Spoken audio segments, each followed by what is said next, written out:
What are we discussing on today's Locked on Diamondbacks podcast? Dbacks play their best game of the season to take down the Baltimore Orioles in their series finale. The numbers behind Corbin Carroll's power surge in 2025. And is this the best Dbacks bullpen we've seen under Mike Hazen?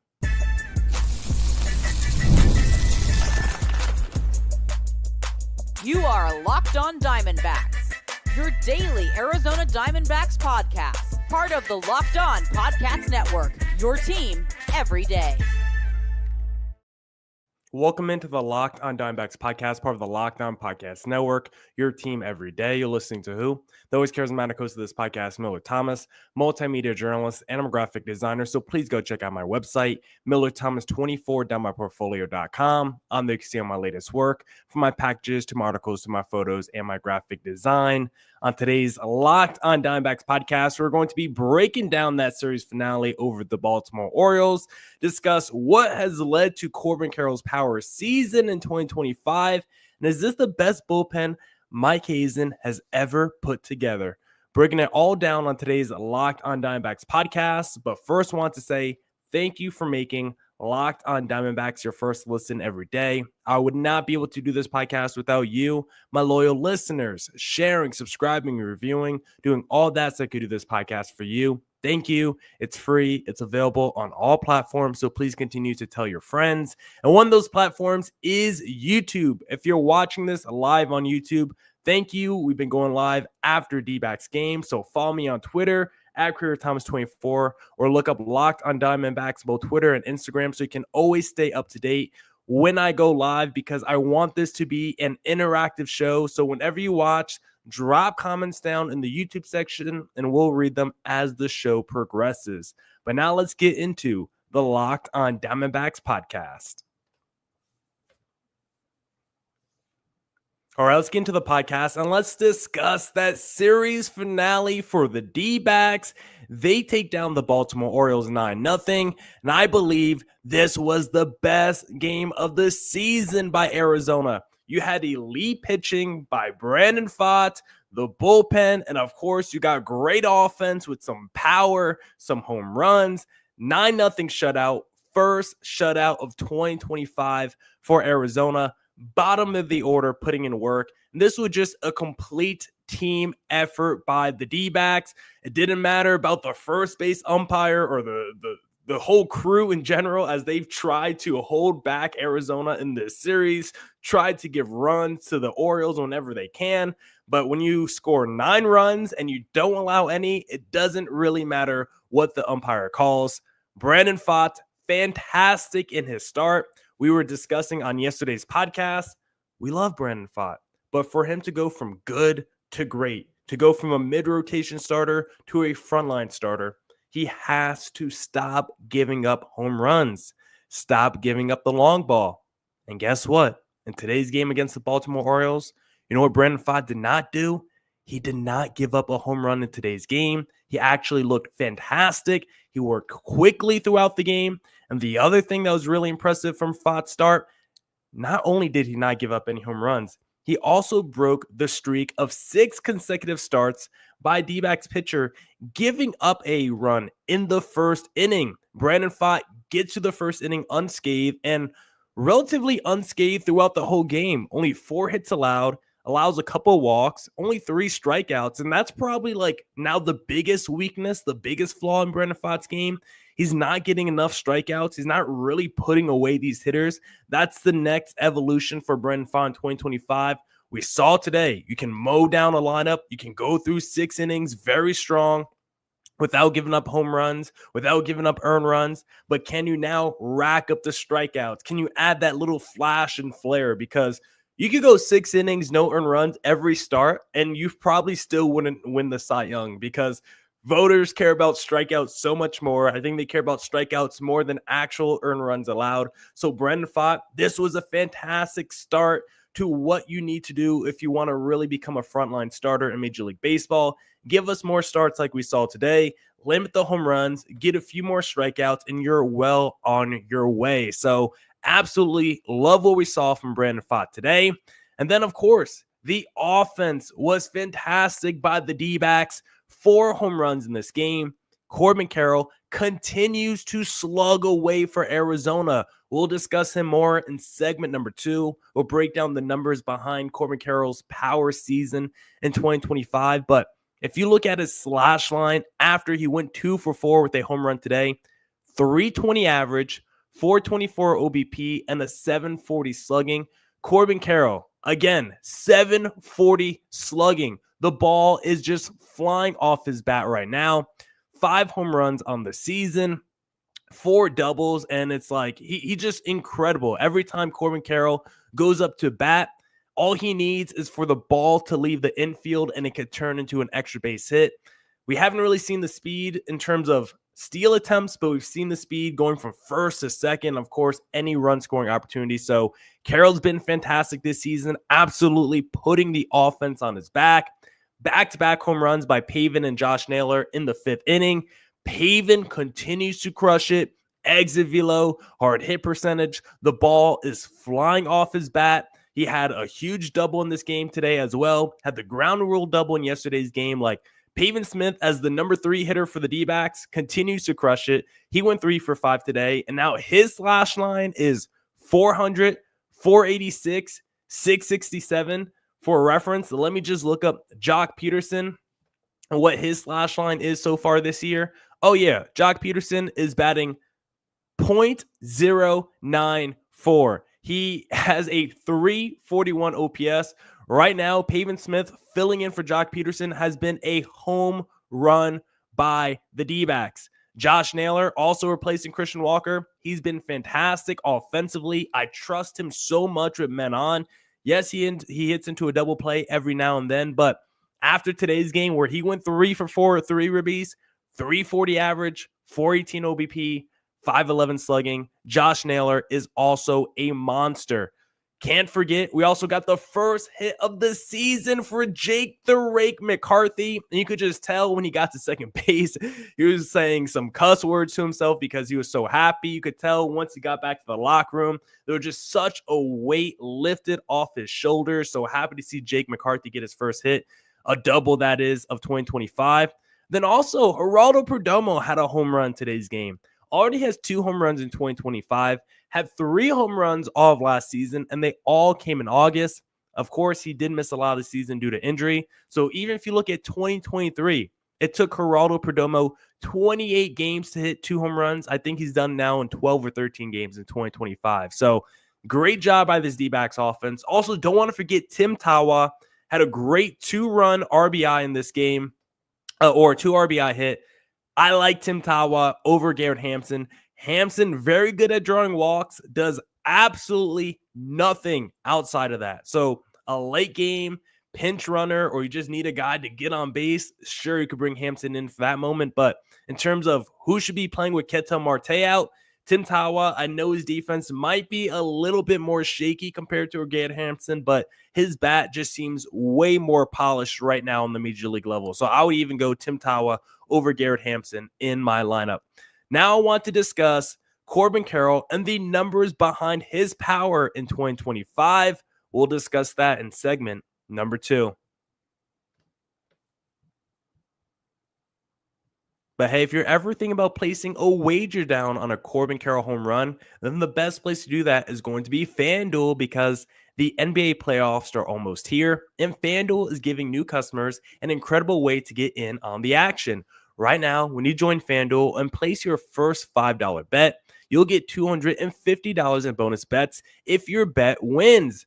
I love FanDuel because they make betting so easy. My favorite thing to do on FanDuel is the same game parlay. When the D-backs are playing, give me the D-backs money line, give me the over on the run line, and give me the over on Corbin Carroll total bases. When that 3-leg hits, it brings a big smile to my face. If you want a big smile on your face, don't miss out. Head to FanDuel.com and claim your $250 in bonus bets today.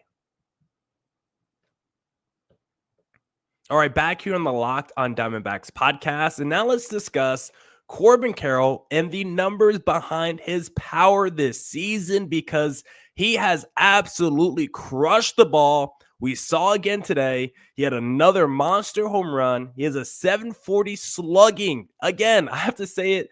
I don't know how many times I have to say it until someone hears me. 740 slugging on the season is insane. If you look at that home run in today's game, 106.2 miles per hour off the bat, and would have been a home run in all 30 ballparks. It went 413 feet. He is crushing the ball this season. And entering the year, I did do a little prediction on the podcast saying I thought Corbin Carroll was going to have 35 home runs and 60 stolen bases. Now, the 35 home runs looks like it could definitely be on track with how Corbin Carroll's already performed in 2025. The 60 steals, I don't know about that one. Considering he hasn't even had a steal attempt yet in 2025, I don't know if he's going to get to 60, but he's still got a lot of speed, so I would hope so. But the 35 home runs, I definitely think is in play, and I definitely think it's possible. Already has 5 in 2025.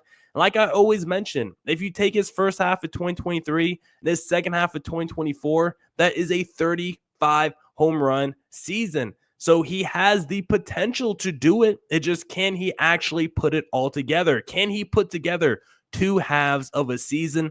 That is the question for Corbin Carroll. He didn't get to 5 home runs until mid-July last year. So this has been a way improved Corbin Carroll, because we know how slow he started the 2024 season, how there was a lot of talk around Eugenio being the worst player in Major League Baseball. When you looked at WRC+, Eugenio was like top 3 lowest in WRC+. But if you just scroll just a little bit down that list for the first 80 games last year, Corbin Carroll for a lot of the year was like the 10th worst player according to WRC+. Now, like Eugenio, if you look at the last 80 games, he was a top 10 player. And so we were wondering how much of that was going to translate entering 2025. And it looks like the power has absolutely translated. Corbin Carroll actually leads baseball in baseball reference WAR right now. That tells you how good of a season he is having. And if you want to know why the ball has been flying off the bat for Corbin Carroll this season, well, let's break it down, because when you look at the pitch selections for Carroll and what he's locking in on right now, he's actually crushing every type of grouping. The fastball, the breaking ball, the off speed, he's doing well against all of it. He has a home run against every type of pitch. He has 1,000 slugging against off speed pitches, but again, only 4 at-bats in that, so very, very small sample size. He has a 550 slugging against breaking pitches, but again, only 20 at-bats, still a very small sample size. The sample size that I will take to the bank, his number against fastballs, because he has seen 95 fastballs in 2025, and he has a 409 average and a 773 slugging on those fastballs, and it's not fake at all. His expected batting average is 422. His expected slug is 867. He is expected to crush the fastball, and he absolutely is delivering every single time. His whiff rate, only 17%. His put away percentage, only 13%. Like, if Corbin Carroll sees a fastball in 2025, he is crushing it. And it also depends where that fastball is located, because when you look at the zones for Corbin Carroll this year, you could break it into 3 columns, right? The strike zone, you could break it into 3 columns and 3 rows. If you're watching this on YouTube, I'm making the hand gestures for you. So if you broke into 3 columns, that middle column, Corbin Carroll is crushing it this season. Anything middle, middle up, middle down, Corbin Carroll is crushing it this year, which you would hope and expect, considering it's the middle of the strike zone. But also anything middle in and middle up and middle down, he is also crushing it. Or not just middle, but anything inside. Anything middle and inside, Corbin Carroll's crushing it. Needs to work on the outside stuff. Numbers are pretty low on anything on the outside part of the strike zone, but anything middle and anything in, Corbin Carroll is absolutely crushing in 2025. And you can take a look and see it for yourself just by going to the hard contact stats for Corbin Carroll. Just go on Fangraphs, go down to the batted ball in the StatCast section, and you can see how much he's crushing it this year. Because according to StatCast, last year, 40% of the time he had a hard hit percentage. This year, 60% of the time he has a hard hit percentage. Last year, exit velocity was 89 miles per hour. So far this year, it's 95 miles per hour. The ball is absolutely just flying off Corbin Carroll's bat in 2025 to the level that we've never even seen before. And it's funny because when you think about this D-backs team, the one thing that seems to be consistent with a lot of these players is like patience. When you look at Geraldo Perdomo, when you look at Ketel Marte, when you look at a lot of these players, they're not afraid to take pitches. They like to draw walks. They like to get on base, right? A guy like Perdomo and Ketel will stand up there forever until they find their perfect pitch.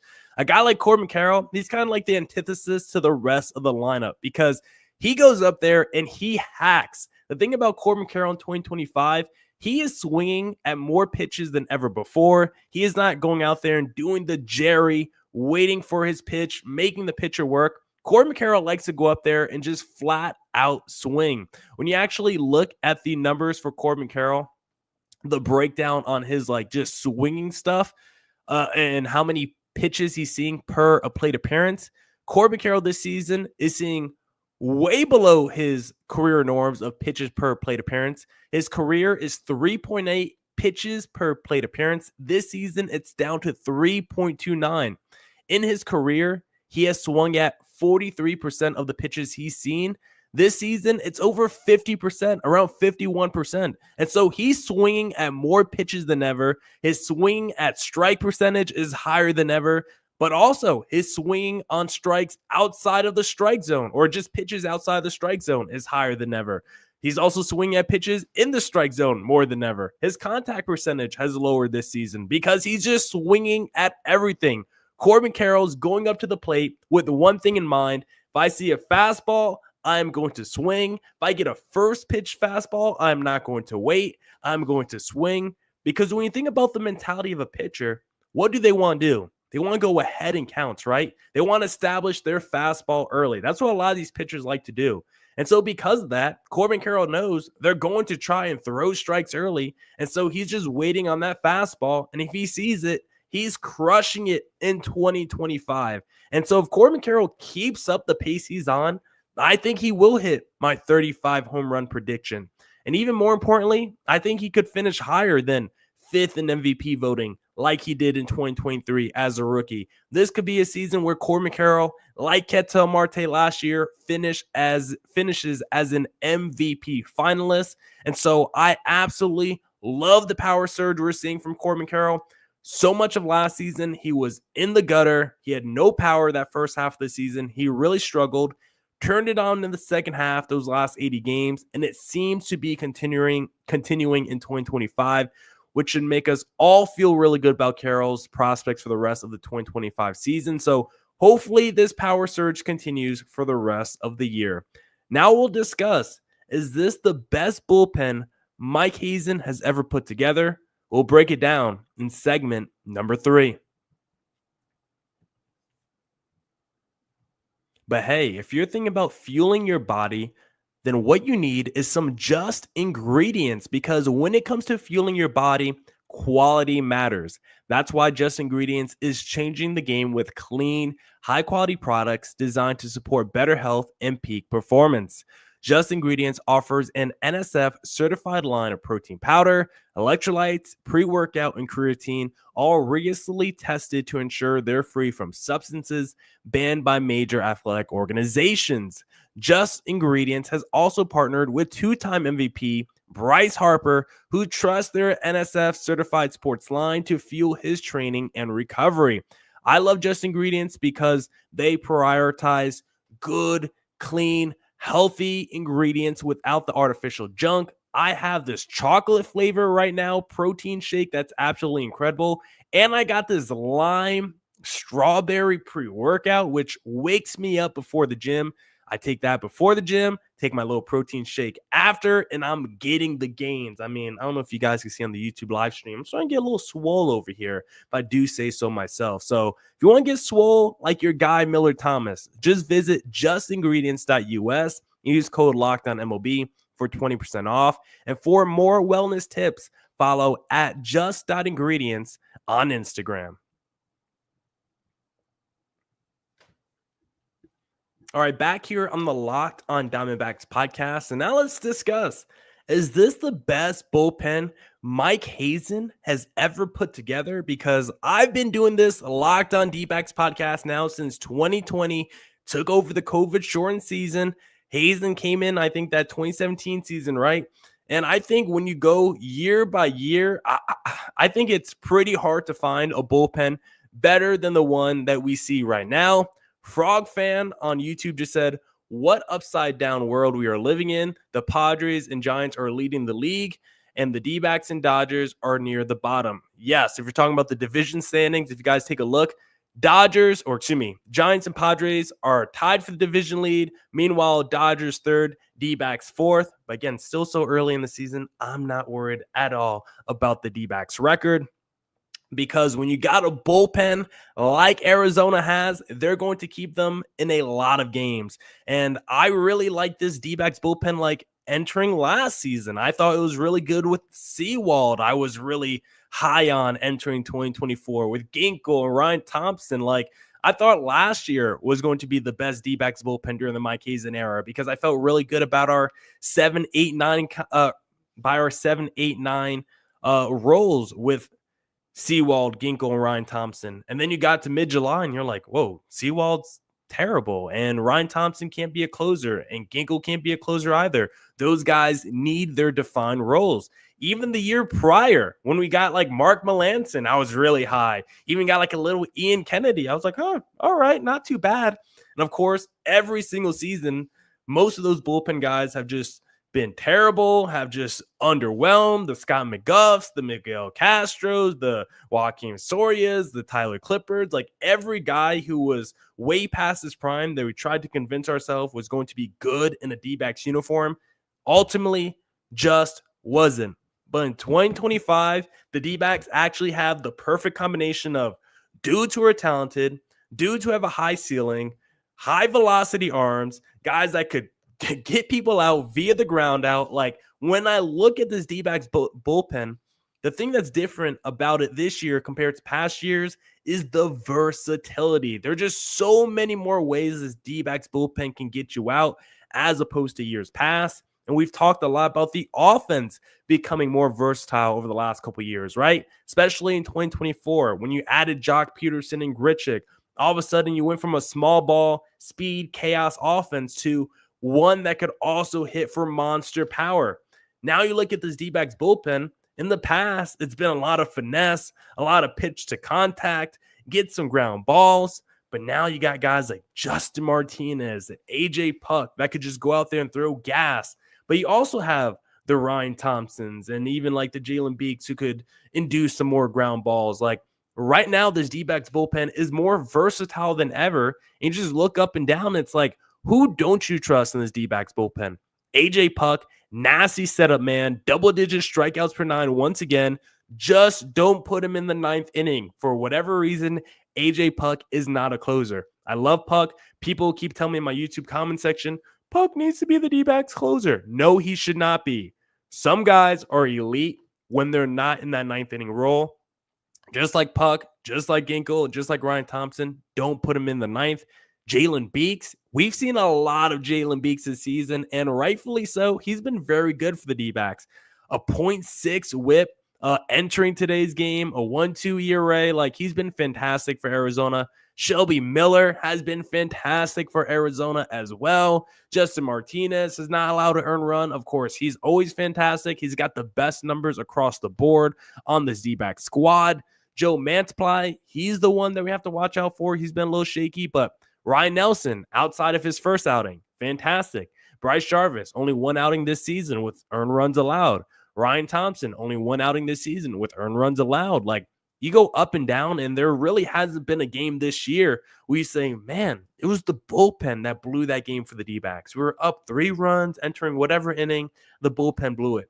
Not really. Whenever you look at the D-backs losses this year, it's on the starting pitching, it's on the offense not executing late. But for the most part, this D-backs bullpen has been very good for Arizona, and it's not even the full bullpen yet. We still got guys like Kendall Graveman and Kevin Ginkel coming back. And so the D-backs actually have some questions to answer, because I assume when Kevin Ginkel comes back, the easiest move might just to might be just sending Bryce Jarvis down to the minor leagues. I assume he still has another option. Like, just send him to AAA Reno, let him get some starts, let him come out the bullpen, get some more opportunities. Like, I could definitely see that happening when Ginkel comes back. But when Kendall Graveman comes back, what do the D-backs do? Do you opt to go one less lefty and make it like a Jalen Biggs versus Joe Mantiply competition? Do you have to say goodbye to Shelby Miller because you want 3 lefties in the bullpen? Like, these are good questions the D-backs have. Whenever we ever ask ourselves, man, what do? We have too many guys in the D-backs bullpen. Like, has that ever been an issue for Arizona the last few years where you're like, man, I don't want to cut that guy. He's actually good. Man, I don't want to send that guy down. He's actually really talented. Like, it's typically typically the last few years, there's been 2 to 3 relievers in this D-backs bullpen where you're like, oh, if he's coming in this game, there's a chance we either might blow the 5-run lead, we might give up a 5-run lead, like whatever it is. There's usually a couple guys in the D-backs bullpen we just absolutely don't trust, the McGuffs, the Miguel Castros. But in 2025, the only guy like that is probably Joe Mantiply. And if we can't overlook, Joe Mantiply was the D-backs all-star in 2022. Like, if our worst reliever now was the D-backs all-star just a couple seasons ago, like, that's major improvement from where we were back in 2020, where Junior Guerrera was like our best reliever, or like Stephon Crichton, like some disgusting stuff that I've seen from this D-backs bullpen over the last few years. But now you got guys like J Mart, Puck, Ginkel, Shelby Miller, Ryan Thompson, Bryce Jarvis, Ryan Nelson, like Jalen Biggs. This bullpen is absolutely elite, and I definitely think it's the best bullpen we've ever seen assembled by Mike Hazen. Now, that's it for this edition of the Locked on Diamondbacks podcast. Tomorrow will be the final podcast of the week, so please send in your questions on Twitter, on YouTube. It will be Mailbag Friday because, of course, we have an off day tomorrow. D-backs are not playing, so please send in your questions, and we'll answer them all on tomorrow's podcast. And as always, stay safe, stay healthy. Deuces.